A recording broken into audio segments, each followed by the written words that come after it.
What's up, YouTube family? Welcome back to the channel. Today we're gonna react to the book As Quiet as Kept, a novel of crime and passion. Not gonna hold y'all, this was my second time reading this joint, cause it was just that good. But for real, what really made me read this joint again, I seen the author of the book, Jai, interviewed about this, about his past or whatever. And that made me remember that I had this book. And I remember it was a pretty interesting story. So I read that joint again. This is a follow-up to the book that I recently reviewed called S Street Rising. Cause it's a lot of similarities between the two. Y'all gonna see. All right, let's break this joint down. So this book starts off with a disclaimer, you know what I'm saying? Basically letting y'all know the expectations of this joint.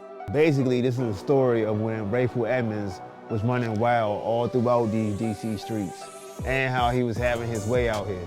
And speaking of Rayful, rest in peace to that man. He came home in August, passed away last December. Who knows what happens.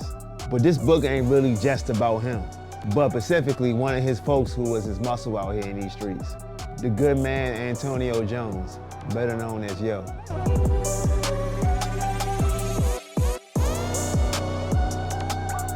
I actually know some of Yo's family, real good peoples. I even got the chance to talk to him personally. That was something that my sis put together. I had the privilege and the honor to speak to him. So what that disclaimer is saying at the top of the book is basically saying that all these stories that's mentioned, they not nothing that you're supposed to take literally. But I'm gonna try my best to paint the picture for y'all. Man, these dudes had a crazy system on how they was running their business. It was sorta like how Nino Brown had it set up at the Carter, or even how BMF was doing it. Man, they had their system airtight, tied up all the loose ends as far as you could see. But with all stories like this, it really don't be having a happy ending like that. But for the time being, they really could do no wrong. They was moving most of their product on one strip, had the whole Orleans place rocking. They had total buy-in of the block, so that made everything 10 times easier for them. They was going as far as getting chicks to set dudes up that was interfering with their business. We see that mess every day. It seems like from the beginning of time, dudes been weak for a beautiful young lady. For all my biblical folks out there, you can go as far back as Adam and Eve, for real. Talked about how he met Curbone, who got caught up in everything as well, unfortunately. But Curbone been the proud owner of All Days for some time now. And he's been doing this thing with his podcast, Exchanging Jewels.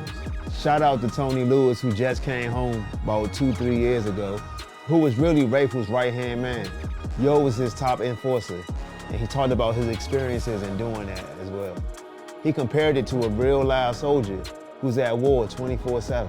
Man, he said you gotta stay ready, even when things is real calm and quiet. Like he gave this one crazy example of how he was laying down in a flower bed. He had bugs crawling all over him, but he had to stay still so he wouldn't give up his position. Man, that's some serious dedication.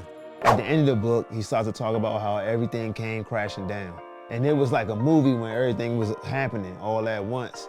So he had to make moves expeditiously, like T.I. used to say. One thing led to another, and he got jammed up. He got locked up, did his time, but he doing good though. You know what I'm saying? He home now.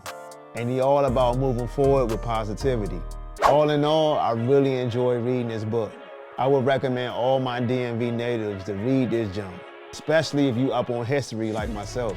They say you gotta know where you from to know where you going, or however that saying go. Bottom line, if you wanna learn about the history of DC, then this book is for you.